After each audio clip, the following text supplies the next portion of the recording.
Luna, I'm out of money again. Could you lend me some more? What? Again? Don't you think you're spending too much? Seriously, enough is enough. And you're 25, get a job instead of borrowing money from people. After remarrying, my husband Jackson's son, David, is a troublemaker with a reckless spending habit and a difficult personality. Yet, at the mature age of 25, he lives in Jackson's apartment, not working and just frittering away his days. I have been living with this unbelievable son for 6 months now. Despite hearing that a child would be living with them, I never imagined it would be someone like him. Don't mess with me. Even if you are Jackson's son, you're only 10 years younger than me.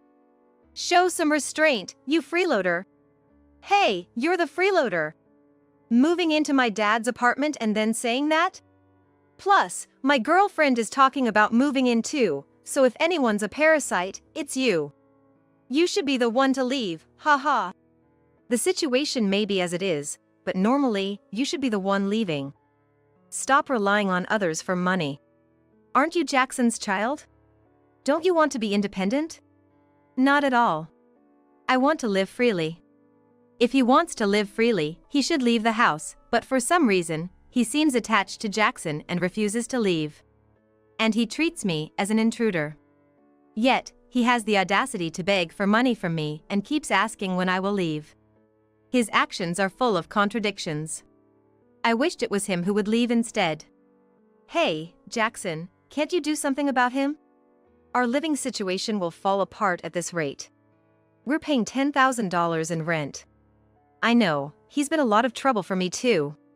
I think we need to take this opportunity to do something about it. It's going to be a real hassle otherwise. What do you mean? His troublesome nature comes from his mother. Your ex-wife. I learned from Jackson that the reason for David's behavior was largely due to his biological mother. Honestly, there were too many shocking revelations, leaving me stunned. It seems Jackson had decided to cancel the apartment lease a while back, waiting for the right moment. That timing has finally come upon us. That timing had finally come, unbeknownst to David, who lived each day carefreely. Little did he know, a significant crisis that would plummet him to the depths of hell was about to unfold. My name is Luna. I lost my previous husband to a car accident at 31. He was taking our child to daycare when they were involved in a head-on collision. I never imagined losing both of them, and I was devastated, crying alone in my apartment. Thank you for today. I hope to see you again. Sure, let's talk more again sometime. My current husband was the person who happened to take care of me when I was too saddened and immobilized to move. It was in the middle of the station, a very public place, but he didn't mind and comforted me by rubbing my back, which made me very happy. Losing both my child and husband to a car accident, and now I have to go deal with the death formalities. I understand, I've been through something similar in the past. I really get how you feel. Thank you. I hardly have anyone to talk to about this, it's been tough. My mother passed away when I was young, and my father also died on the day I decided to get married. If asked if I had any relatives, the only person would be my grandfather living alone in a slightly distant area. I had no one around to share my hardships with. So, the kindness shown to me at that time was so comforting, leading me to start a relationship and eventually decide to get married. We're going to get married, but your son is still living with us, right? Yeah, that guy is a lazy bum who doesn't work, you know. When I took him from his mother, he appealed to my emotions, saying he was happy to be treated kindly by his dad, but actually, there was a time I reached my limit and kicked him out, but he came back with some excuse. Made up an excuse? There's a troublesome person behind David. Who's the troublesome one? His mother. Apparently, he's still in touch with her for some reason. Why would his ex-wife? They both have the same easygoing nature, relying on others for money. It seems like his ex-wife is using the kid as a cash cow, probably siphoning my money through the kid. What? What's that about? According to my husband, his ex-wife had the same character as David, living off his earnings without working, and seemed to have cheated on him by bringing lovers into the house when she was home. I heard she also had a habit of taking money from my husband's wallet, which led to financial disputes and eventually divorce. Such a horrible woman, I can't believe there are people like that. That's why I hate it. Just so you know, David isn't my kid. What do you mean? He's the child of her previous husband, she dumped him on me. What? That's insane. The ex-wife just pushed him off because she didn't want to deal with him. She boldly said, "A man who doesn't work, even if he's a child, is worthless, so I'm giving him to you." That's terrible. And David is living with you without any worries? Well, it seems like David never thought of her as his mother anyway. So, like mother, like son. And now they're tight on money, so she's using David to squeeze money out of you? My husband remained silent at that. What's wrong? It's suspicious, those two, especially David. Why? When I was going to marry Luna, he told me he hated women and even asked me to call off the wedding once. What? He hates women? That playboy who's out every day? Doesn't make any sense, right? Jackson's contradictory statements and actions were immediately clear to me. Even though there's a 10-year age gap between David and me, I'm still in my early 30s, and Jackson married me because he liked my appearance. Hey, sis! Are you gonna be my next dad's partner? Quite the catch, huh? Got money? Huh? At our first meeting, he said that and even touched my butt. Such a pervert. Honestly, I wondered which mouth was saying he hated women. If he really hated women, he would have outright rejected them, but the way he interacted with me like a playboy at first meeting made it sound like a lie. Rather, a womanizer. Definitely hiding something. I could feel it strongly. Please lend me some money again, Luna. As usual, David was begging me for money. Because I earn more than Jackson, he targets me for money. At first, I didn't give him any because Jackson told me about him, but then money started disappearing from my wallet. Enough already. Taking money from my wallet is a crime, you know. I'll call the police on you. It's because you won't give me money, Luna. If you'd just give it to me, I'd behave. It's your stubbornness that's causing this, right? Indeed, when David is straightforwardly given money, he takes it and leaves. He comes back at night, reeking of perfume and alcohol. I figured he was probably going to strip clubs or something. Lately, his demands for money have gotten worse, saying it's for his girlfriend and taking hundreds from me.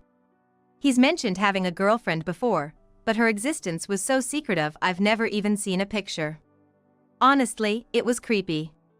Having or not having a girlfriend, it felt absurd that I was the one funding it. Hey, does he really have a girlfriend? I'm sick of lending him money. Can you bear with it a bit longer? He might take the money, but I won't let him harm you. Jackson tried to reassure me, which was comforting. But David's misconduct escalated, leading to an unbelievable act. Hey, Jackson, my wallet's gone. Ah, mine too. You're kidding, he's finally done something like this. I thought it might happen. I've mentioned before that there was a time I kicked him out because he stole my wallet and left home. So that was it, then. He's done it again. Or rather, there's a high chance he was made to do it. What do you mean? Maybe talking to David will make it clear. That day, David came home drunk, in a good mood, and started bothering me while I was sleeping. Luna, let's sleep together. He cooed in a whiny voice, rubbing his face against my body. At that moment, I felt a chill down my spine. No, stop it, that's disgusting. What are you thinking? I'm your dad's partner. What the hell are you thinking? I definitely won't forgive you for something like this. What's the big deal, Dad, wanting to be with Luna and... At that moment, Jackson's slap flew across David's cheek. A loud smack echoed, and the room fell silent for a moment. Hey, you think you can do this to me? My good lady won't stay quiet about this. What? You mean Grace? What are you suddenly talking about? Who's Grace? That's the ex-wife's name. Why are you calling Grace my good lady? She's your mom, right? What? Well, sometimes I call my mom like that. Don't you think you're overthinking it? David's voice was noticeably shaky. His eyes darted around, clearly showing his confusion. Hey, you hiding something? Your spending has been reckless lately, hasn't it? I tried to press further into David's agitation, but he calmed himself with a deep breath and puffed out his chest. After exhaling with a ha, he started speaking in a calm voice. It was my girlfriend's birthday coming up, so I spent a bit too much at a fancy restaurant. Wearing Grace's perfume? What? Your current scent is very similar to the perfume Grace used to wear. Well, maybe my nose is messed up. Jackson suddenly changed the subject. Whether he sensed something or not, he didn't pursue the conversation further. Seeing his reaction, I decided not to push any further either. I felt it was best to leave the future to my husband. But you know, I'm getting older, right? I want to settle down with my girlfriend, so I want to live here together. So, could you please leave, Luna? You're just in the way. You're just leeching off Dad, after all. You really think that about Luna? What? Why are you suddenly? Enough already, even if you're her stepson, I can't let you think that way about her. Are you that mad over this? You've forgiven me about the money stuff before. You think I've forgiven you? What do you mean? Keep talking. Next time you come crying, I absolutely won't forgive you guys. Jackson hit David once more and kicked him out of the room. Anger was palpable in his departure. Luna, we're leaving this house tomorrow. What? Why all of a sudden? I've made up my mind. I'm completely cutting ties with those people. Saying that, he went to bed. Prompted by his actions, I too got into bed and whispered close to his ear. You said those people just now, what do you mean? Everything about David's scent and actions added up. There's definitely some unspeakable relationship between him and the ex-wife. I've been collecting bits of evidence that might prove useful, and it looks like it might come in handy now. Can you take me to your grandpa's house tomorrow? Why? Your grandpa was a detective, right?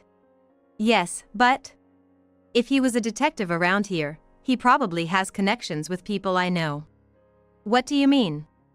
Let's just go to sleep. Tomorrow is the time for payback. Jackson said this and quietly closed his eyes to sleep. Somehow, the word payback uttered by my husband brought a sense of relief to me. Feeling confident that I could leave it in his hands, I too fell asleep peacefully. The next morning, David had already left the house and gone somewhere. I'm disgusted with him. I took pity on him at first because he said he admired me, but I can't accept what happened. What are we going to do? It's good I've been gradually reducing our belongings. What do you mean?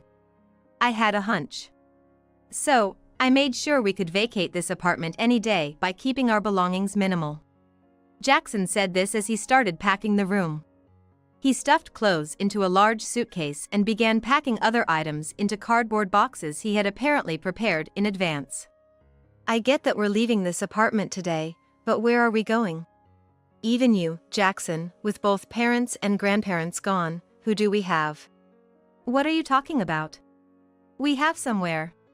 Luna's family home, like I mentioned yesterday. So suddenly? Jackson said this and stopped packing to look into my face. Then, with a face filled with a deep sense of apology and desperation, he knelt before me as if pleading from the bottom of his heart. I really am sorry.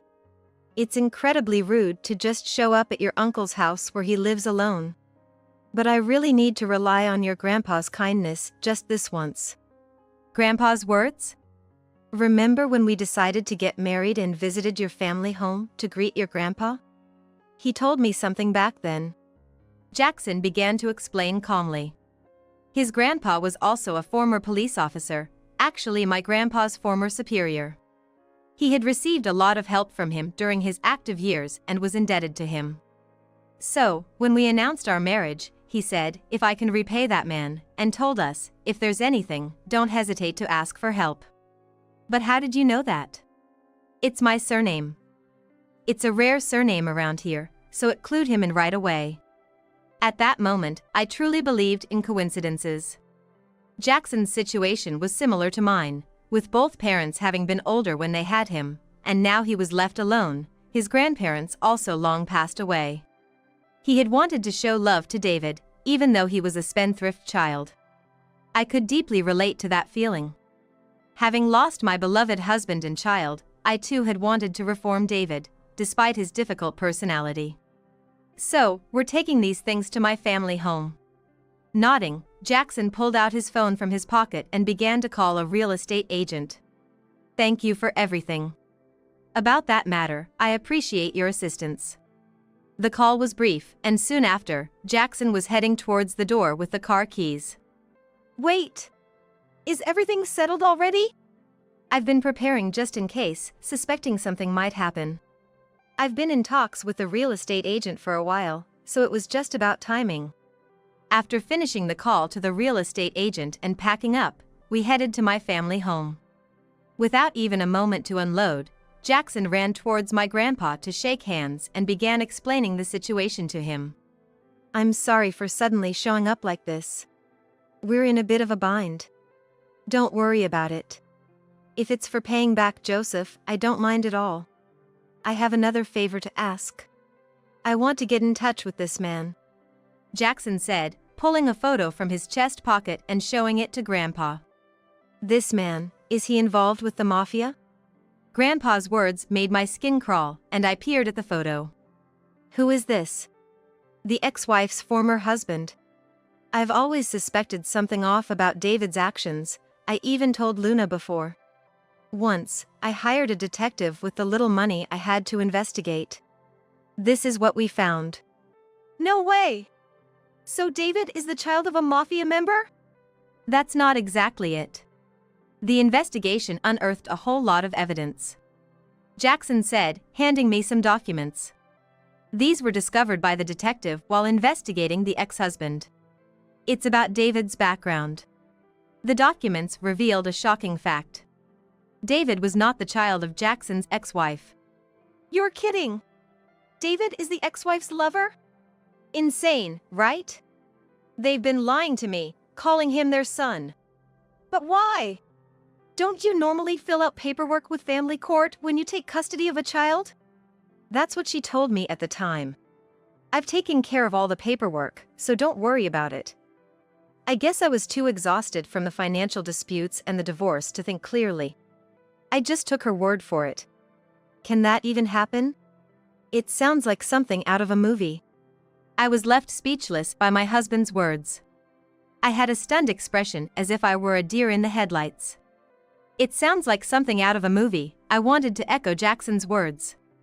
So, what? You want to contact this man to get information on the ex-wife and her lover you're dealing with now? Grandpa, being a former detective, quickly grasped the situation. Then, he started talking on the phone, jotting down notes. Go to this address and show them this photo. You'll find out everything you need to know about him. He handed me a piece of paper with an address. Suddenly, my phone rang, and it was David. Hey, Luna? I went back to the apartment and all my stuff is there, but nothing else. What's going on? Oh, yeah. Maybe you should ask Jackson? I tried, but his phone seems to be off. I can't reach him. Hearing my conversation, Jackson grabbed the phone and started talking. His face turned red, and he had an expression I had never seen before.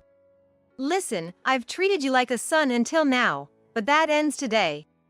I don't know if Grace put you up to this, but be prepared. What? What are you talking about all of a sudden? You think you can say that and it's okay? Whatever happens is on you. Try me. After shouting that, Jackson hung up the phone, grabbed my hand, and ran with me to the car. Once we got into the car, Jackson, with a change in his complexion, drove us rapidly to the intended address. Driving to the given address, it was clear Jackson was furious. His patience had reached its limit. Beyond his anger, there were tears in his eyes. Tears of anger. Seeing that, I too felt a surge of anger remembering all the money David had taken from us over the past 6 months. It's finally over, isn't it? David's hold over us. Yeah, not just David, but Grace too. They're both going to hell. The car roared as it sped down the road. It felt like the car's roar was mirroring our anger. Upon arriving at the destination, Jackson's phone rang just in time. It was a private number, but Jackson answered without hesitation. "Long time no see, Grace. I don't know what you're planning, but turns out David, your lover, lying about him being your child, you're going to pay for everything you two have done. What are you on about all of a sudden? David and our sins. Don't be ridiculous, you're the ones who will suffer. Think so?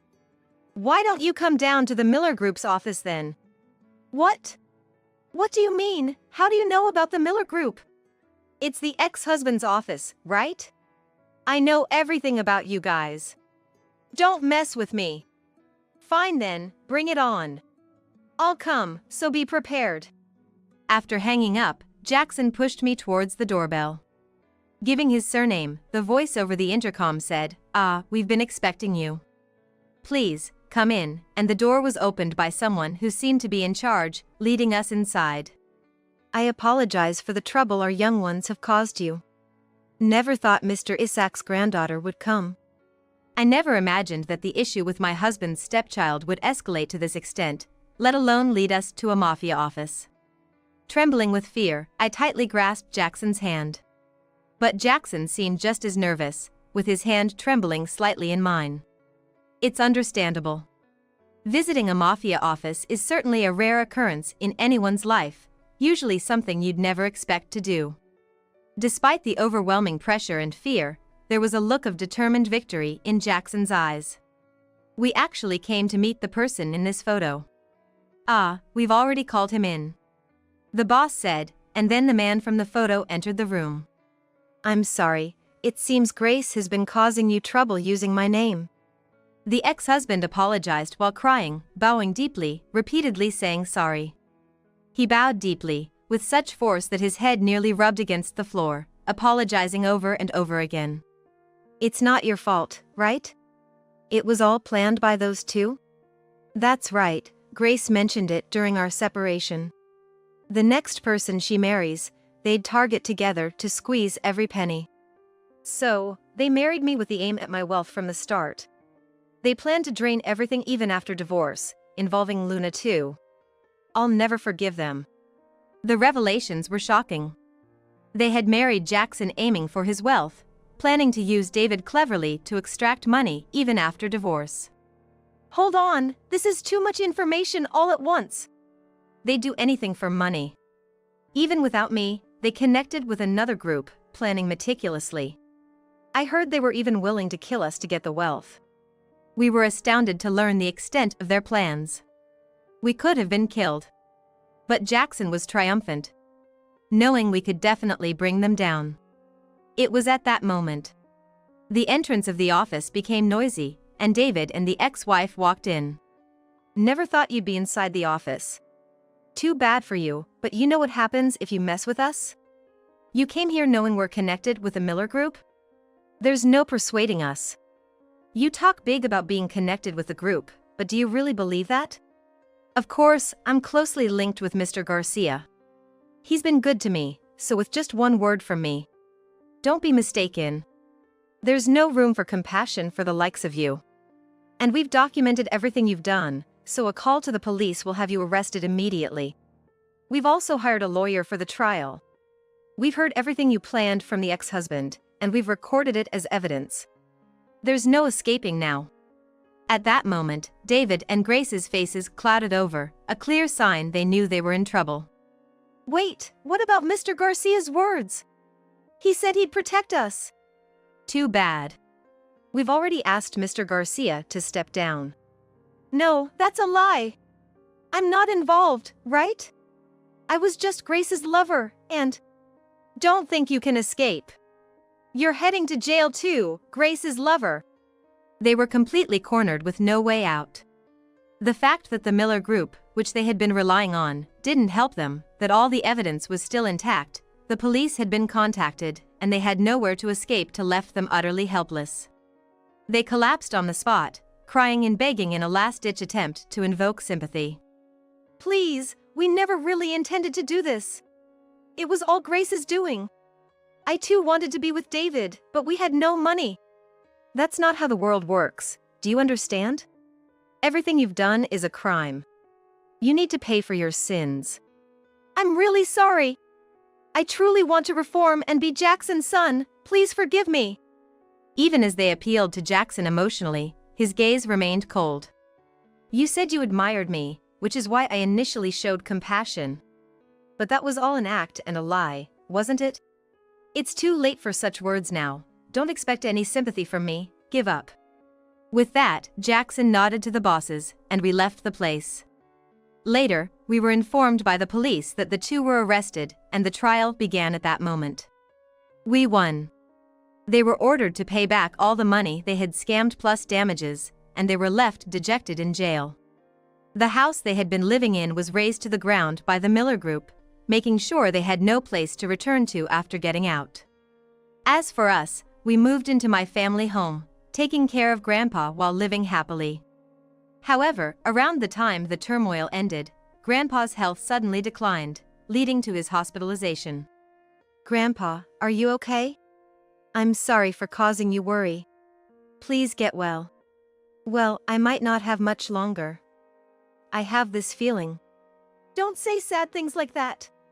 We were about to start a lively life with Jackson moving in. It's enough if you two are happy.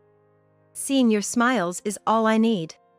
Don't worry about me, support Jackson. Grandpa, I'm glad I met Jackson. I had been haunted by a debt of gratitude I couldn't repay in the past. I never imagined Joseph's grandson would become Luna's husband. It made me happy. I thought I could finally repay my debt. That's why I was able to help you too. Thank you for saying that. We're grateful you welcomed us into your home so suddenly. Let us take care of you till the end. Those were the words exchanged in the hospital. A few days later, Grandpa passed away from old age, having fulfilled his life's journey and departing peacefully for heaven. His face at that time seemed very happy, as if blessing our future life. All the money, house, land, and assets I've accumulated will be transferred to you too. Live happily. Grandpa had said that before he passed. We decided to stay in the family home, and I chose to become a full-time homemaker. Married life with an age difference. I thought our modest life together would just quietly continue, but 2 years after moving into the family home, I found out I was pregnant. No way, I thought I could never have children. Thank you. I thought I wouldn't have any more children either, but this is such a joy. The first 6 months after we remarried truly felt like a whirlwind of days. It was mentally tough for both of us, but it goes without saying that these events deepened our bond, and we became happy afterward, thanks to such movie-like incidents. It was an experience that made us acutely aware of the cost of trying to find happiness by using others and how easily extraordinary events can hide behind the veneer of everyday life. Our house is gone, you're kidding. Why did this happen? The two who tried to trap us are literally seeing hell right now. Hearing from the Miller Group, I felt they would suffer until death in a world completely opposite to ours. We must never get involved with antisocial forces. We are now receiving the happiness that compensates for the suffering and loss we endured. Thank you for speaking to me back then. Let's truly be happy. It might have been fate. Now, in the family home, Luna, Jackson, and our newly born child live a happy life together.